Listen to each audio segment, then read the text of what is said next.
Halo teman-teman semuanya, kembali bertemu dengan Minchan di channel Cupu Film. Kali ini kita akan membahas kelanjutan film animasi Donghua Solen, yang mana kali ini kita akan menceritakan Tangsan di usia remajanya. Buat kalian yang belum menonton bagian pertamanya, Mimin saranin untuk nonton terlebih dahulu ya. Di sana diceritakan tentang masa kecil Tangsan. Dan seperti biasanya, siapkan kopi dan bantal kesayangannya ya. Mari kita mulai, let's go!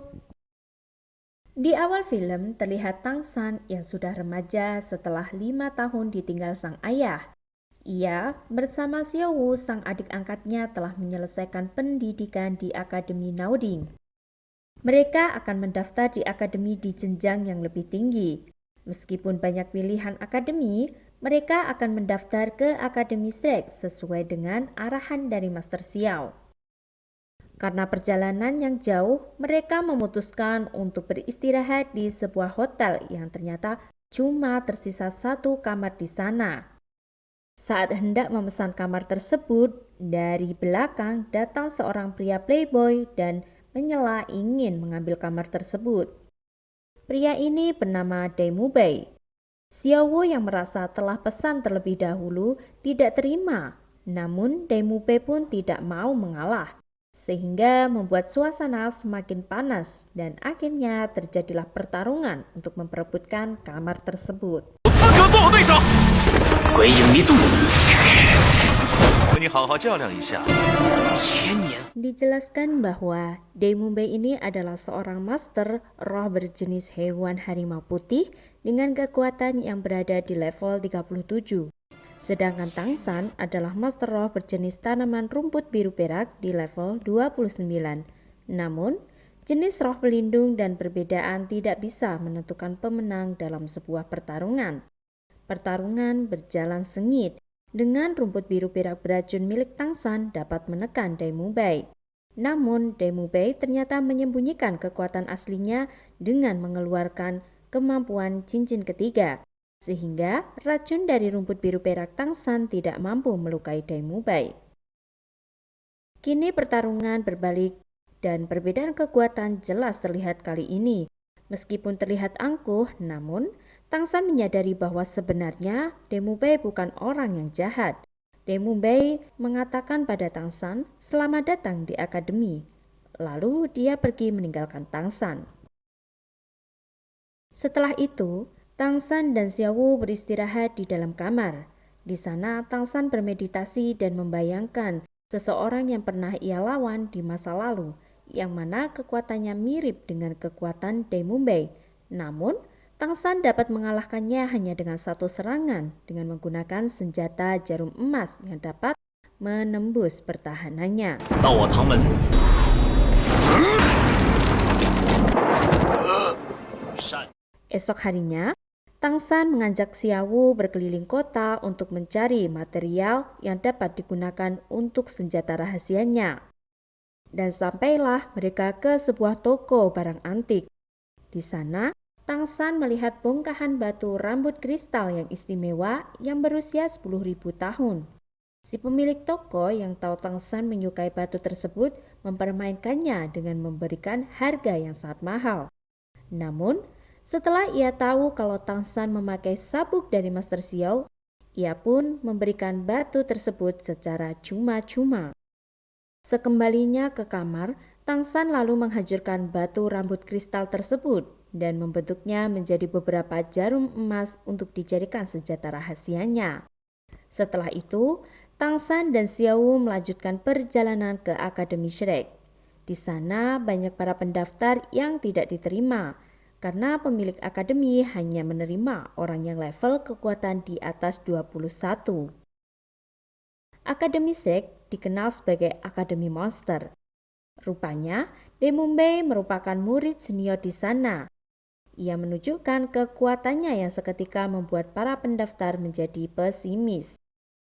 Setelah itu, datanglah seorang gadis bernama Ning Rongrong yang langsung diterima karena ia memiliki roh pelindung tipe support yang telah mencapai level 26. Kini giliran Tang San dan Xiao Wu yang menunjukkan kalau mereka telah mencapai level 29.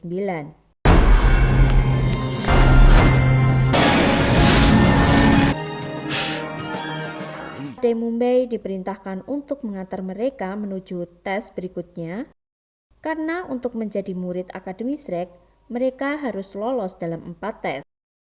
Tak berselang lama, Tang San bertemu dengan seorang pria yang menawarkan sosis bernama Oscar, yang merupakan murid akademi juga. Dia memiliki kekuatan roh pelindung yang sangat unik, yaitu tipe support makanan. Salah satu yang menjadi skill andalannya adalah menciptakan sosis pemulih stamina.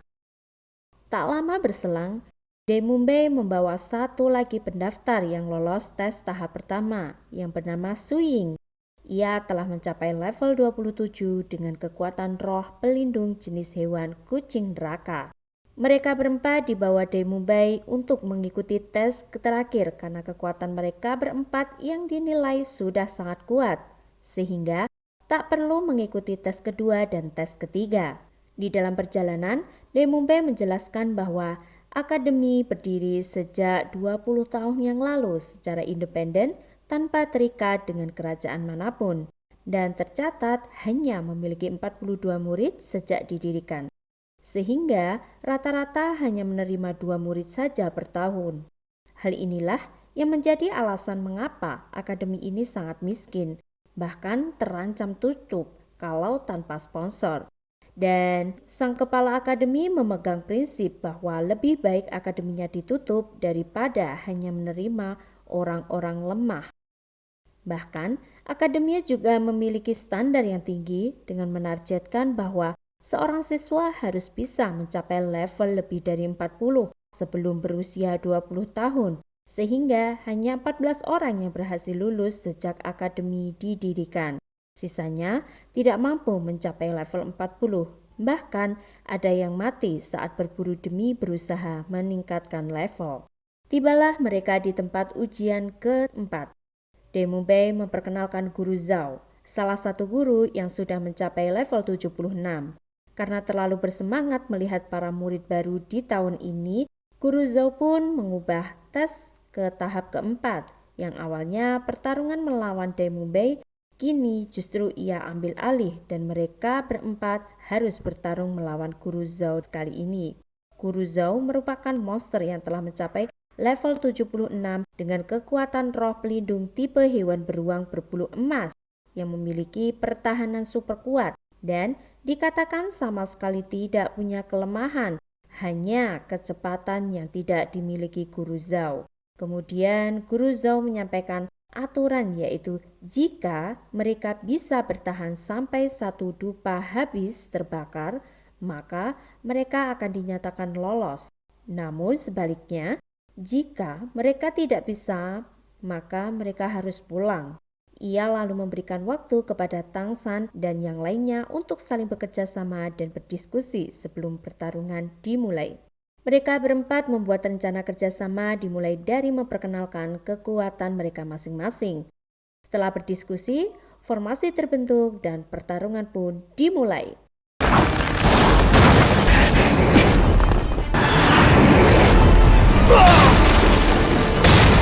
Ning Rongrong langsung menggunakan kekuatannya pada teman-temannya. Lalu, mereka bertiga langsung menyerang Guru Zhao secara bersamaan. Mereka menyerang Guru Zhao bertubi-tubi dengan kekuatan masing-masing. Namun sayangnya, pertahanan dari Guru Zhao benar-benar tidak tertembus.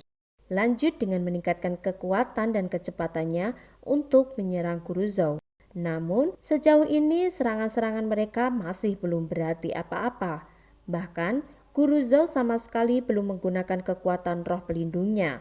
Karena serangan bertubi-tubi Guru Zhao semakin panas, ia pun menunjukkan kekuatan roh pelindungnya yang sontak membuat keadaan menjadi berbalik. Guru Zhao menyerang dengan kekuatan penuh pada Xiao Wu untuk melindungi Tang San. Xiao Wu pun terluka dan membuat Tang San merasa telah menjadi kakak yang tidak berguna. Ia pun langsung emosi dan mencoba melawan seorang diri dengan menggabungkan teknik mata rahasia, telapak tangan besi dengan kemampuan rumput biru peraknya. Serangan Tang San sangat efektif untuk mengimbangi Guru Zhao. Karena mendapat serangan menyakitkan, Guru Zhou kembali mengamuk dengan melepaskan roh keempatnya yang berumur puluhan ribu tahun. Teknik tersebut dapat meningkatkan kekuatan gravitasi di area yang ia hendaki. Guru Zhou benar-benar serius dan merasa malu jika sampai kalah dengan Tang San. Tang San yang terdesak melepaskan skill kedua berbentuk rotan dari rumput biru peraknya untuk membatasi pergerakan dari Guru Zhou. Guru Zhou lalu melepaskan roh kelimanya, yaitu gravitasi penghancur black hole untuk mengakhiri pertarungan. Dan di puncak pertarungan ini, Tang San yang benar-benar sudah terpojok terpaksa menggunakan kekuatan dari roh pelindung keduanya, Palu Haotian, yaitu hantaman palu keras yang berhasil mengalahkan Guru Zhou. De Mumbai lalu memanggil Oscar untuk membuat sosis besarnya untuk memulihkan semua orang yang sedang terluka. Tang San lalu membantu Guru Zhou untuk mengeluarkan jarum beracun yang tertanam di tubuhnya dan mereka semua beristirahat. Di malam harinya, Guru Zhou dikejutkan dengan suara misterius yang memanggilnya dari arah hutan. Ia pun bergegas untuk mengikutinya. Tak lama setelah itu muncullah sosok pria berjubah hitam. Namun, ia sama sekali tak bisa mengenalinya. Dengan melihat beberapa cincin roh tingkat tinggi yang melingkar di tubuhnya, terungkap bahwa sosok misterius itu ternyata adalah seorang master dengan gelar Doulu yang sontak membuat Guru Zhou gemetar ketakutan karena menyadari perbedaan kekuatan mereka yang terpaut terlalu jauh. Pria ini rupanya adalah Tan Hao, ayah Tang San. Ia ingin menyadarkan Guru Zhou agar tidak menindas yang lebih lemah. Tak lama berselang, kepala akademi pun datang dan menunjukkan kekuatan roh pelindungnya yang berwujud roh burung hantu dengan level kekuatan 78. Ia bernama Fender. Ia langsung bisa mengenali Tan Hao, orang terkuat bergelar Doulu. Ia pun langsung menunjukkan rasa hormatnya. Tetapi karena terlanjur emosi pada Guru Zhou yang telah berani mengganggu putranya, ia pun memberinya pelajaran serupa.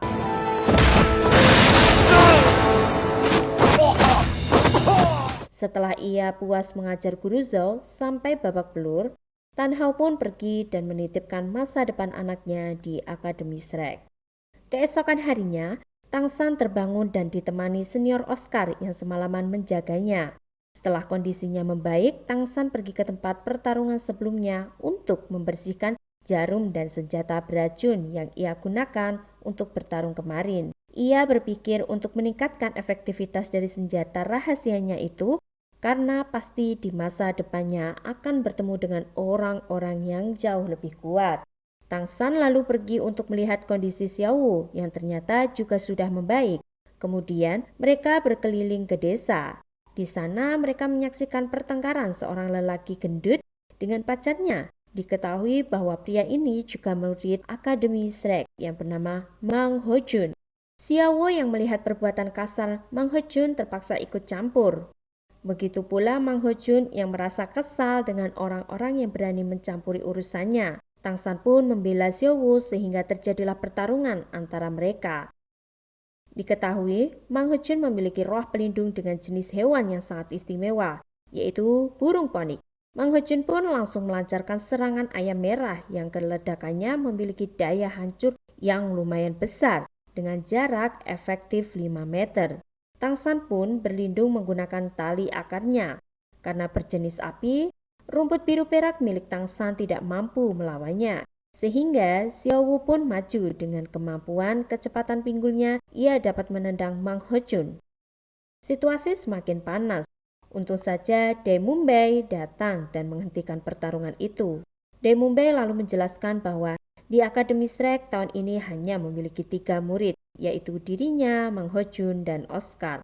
Mang Ho Jun mengalami mutasi dari yang awalnya hanya burung biasa bermutasi yang sangat kuat. Namun, bisa dikatakan kalau mutasi tersebut tidaklah sempurna karena memiliki efek samping, yaitu akan membuat jiwanya cepat emosi dan hilang kendali atas dirinya sendiri.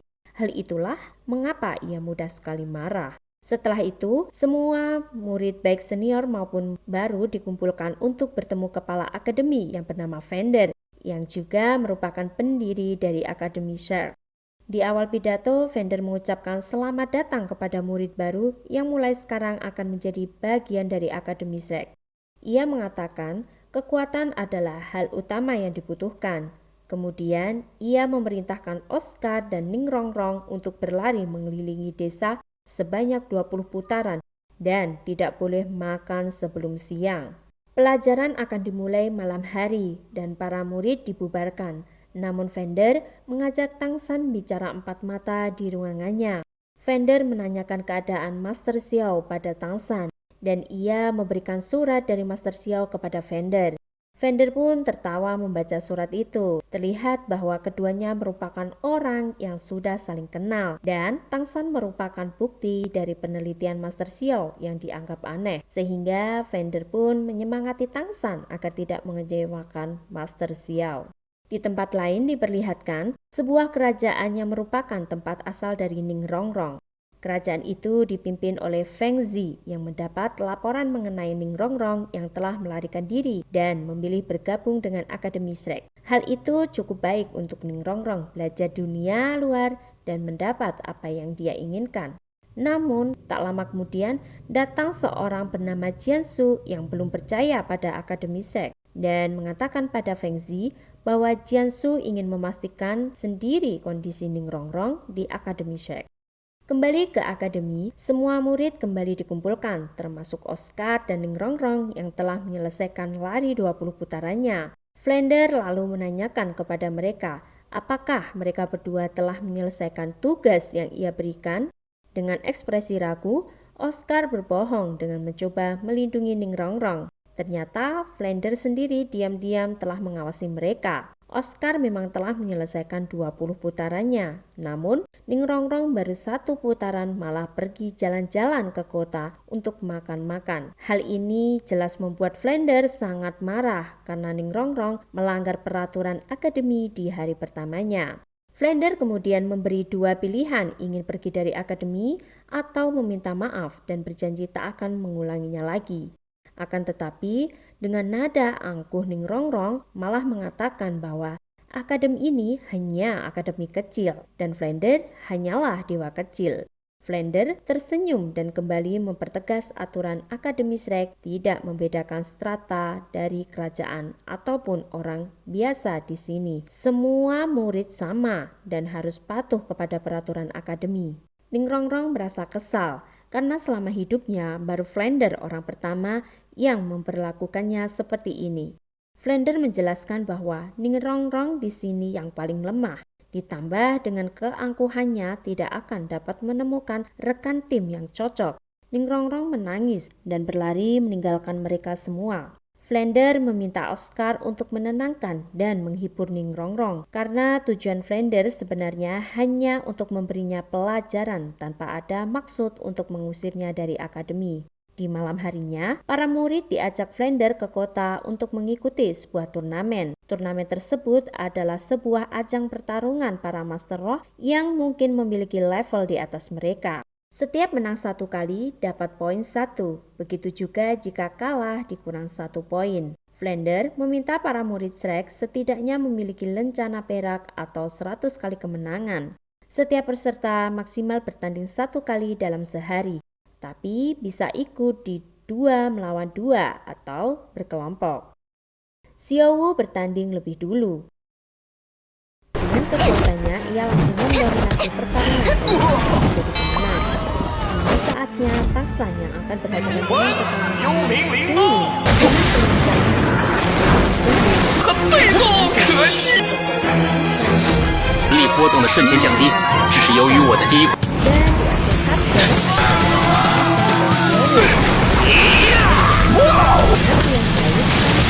足够，种子就会生长起来。3-5组合。店里有事先走了。 tentang Tangsan remaja bertemu dengan teman-teman baru di Akademi Shrek. Bagaimana perjalanan Tangsan selanjutnya? Akan kita bahas di part 3 yang akan kita upload setelah ini ya. Jangan lupa subscribe agar kalian tidak ketinggalan update dari Minchan ya. Sampai bertemu di film selanjutnya teman-teman. Bye-bye.